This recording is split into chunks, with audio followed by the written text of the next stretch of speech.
From brutally saying CM Punk had no talent to favoring certain fighters over others, here's the real reason the fighting world hates Joe Rogan.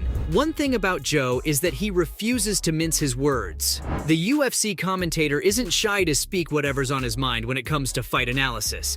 And because he's been around the UFC since the promotion's early days, his opinions are taken pretty seriously. And that's exactly what makes them despise the New Jersey native. Like that one time, Rogan went on record to say CM Punk had no athletic talent. Punk was one of the biggest stars in the WWE when he decided to switch to MMA. His contract with the UFC came as a huge shock to fans and fighters around the world, Rogan included. Punk's experiment to fight in the UFC was a big fat fail. So Rogan wasn't totally wrong, but saying he had no athletic talent was a tad bit too much. It's safe to say CM isn't a fan of Rogan, and let me tell you, he's definitely not the only one. Honesty pisses off UFC fighters like nothing else. And that's one thing Rogan is great at. Cathal Pendred was also a target of Joe's brutal honesty, and he didn't take it too well either. The retired UFC fighter had a very solid career. So when Rogan commented on the athlete's terrible stamina during his 2015 bout with Sean Spencer, it rubbed him the wrong way. Plus, Joe was making these comments while he was in the octagon taking down his opponent. It would piss anyone off. I mean, let's look at one of his most recent feuds. Yeah, Conor McGregor had a bone to pick with the commentator. Thanks to his brutal honesty, McGregor is trying to make a comeback to the octagon after 3 years. It looks like his almost career-ending leg injury is all healed, and this magical healing seems a little sus to Joe. McGregor's more ripped than ever, and Rogan thinks it's all because of his use of steroids. Publicly accusing an athlete of taking drugs is a good way to start a feud. McGregor went to war with USADA over joining their drug testing pool. You know he needs to be in the clear before stepping into the octagon again, and Rogan didn't let this opportunity to take shots at the MMA star slip away. He said that the double champion's urine would melt the USADA cup, and of course, it pissed McGregor off. He had heated words for his rival as he commented on Rogan's body transformation. As if Joe's honesty wasn't enough for the fighting world to hate him, his controversial statements and conspiracy theories only added to it. The commentator stirred up some real controversy when he took shots at ex-UFC star Chris Cyborg.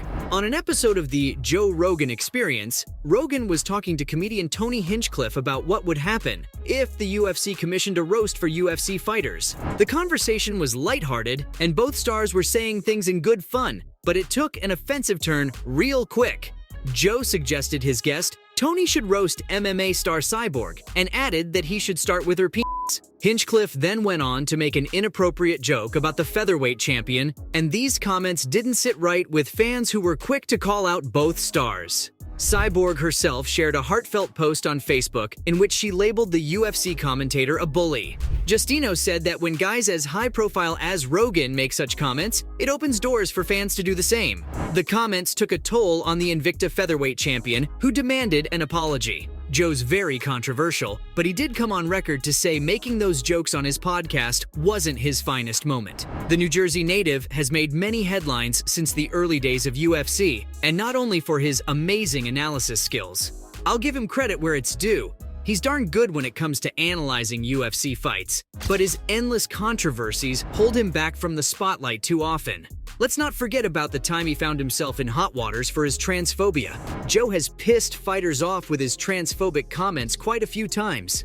Like that time he went to town on MMA fighter Fallon Fox. Fox came out as a transgender female, and if someone had problems with her fighting females in the promotion, it was Joe. On an episode of the Joe Rogan Experience, the UFC commentator started an 8-minute rant when asked about the trans athlete. He said, "She calls herself a woman, but I tend to disagree." He then went on about how she has a bone structure of a man, bigger hands, and bigger shoulder joints, so she shouldn't be competing with women in the MMA. These comments were made in 2013 when there wasn't much awareness about the LGBTQ+ community, but he made transphobic comments in 2020 as well, and that got him a lot of backlash. This time, the commentator questioned Caitlyn Jenner's gender identity. Plus, to make things worse, he suggested that Jenner was transgender as a result of living with the crazy ladies of the Kardashian household.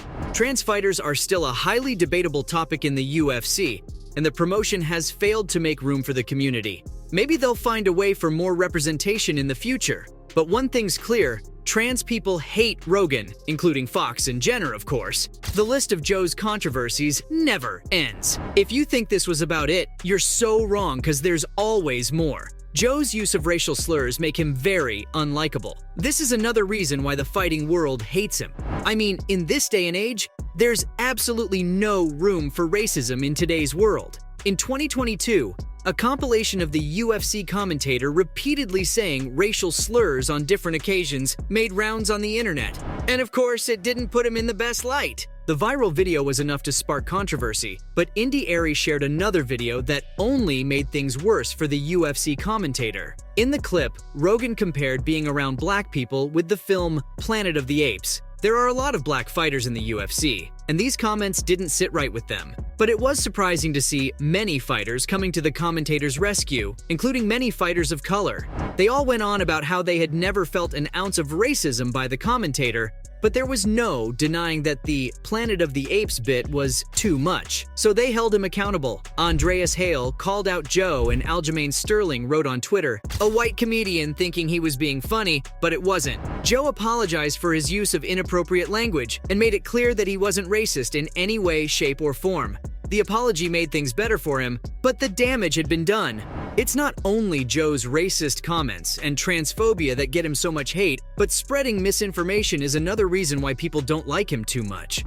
Rogan looked nothing but stupid when he said he cured COVID-19 by taking horse medicine. Talking on a podcast with an audience of millions of people is like walking on eggshells. So of course you won't get praise for spreading false news about something as big as a global pandemic. After getting tested positive for the virus, Joe told millions of followers that he took a cocktail of drugs including ivermectin to cure himself. Ivermectin is a drug used to treat and prevent parasites in animals such as horses, and health experts have urged the public to avoid it several times. The FDA warned people to not believe misinformation on the internet, since hospitals saw a rise in patients who were hospitalized after self-medication with ivermectin. Joe is a man of many words and was respected by a lot of fighters and fans. But these comments only made him look straight up stupid, and it was hard to take anything that came out of his mouth after this seriously. Of course, fighters called him out on spreading misinformation, and then there was this whole Spotify scandal where Neil Young removed his music from the streaming platform. Yeah, he told Spotify that they could either have his music on the platform or Joe spreading misinformation. Spotify ended up choosing the latter. He stirred up controversy like no other by promoting horse medicine. And you know what else stirs up controversy? A biased fight analyst. Hear me out. I'm not the one saying Joe is biased towards some fighters. He said it himself. And of course, this is going to make fighters hate him. Not the fighters he has a biased opinion towards, but the fighters who go against Joe's favs. He said on his podcast that he has a special love for Uriah Faber, Chad Mendes, and even Conor McGregor. Bias towards an enemy? Well, that's definitely new. So from favoring certain fighters over others, to brutally saying CM Punk had no talent, this was the real reason the fighting world hates Joe Rogan.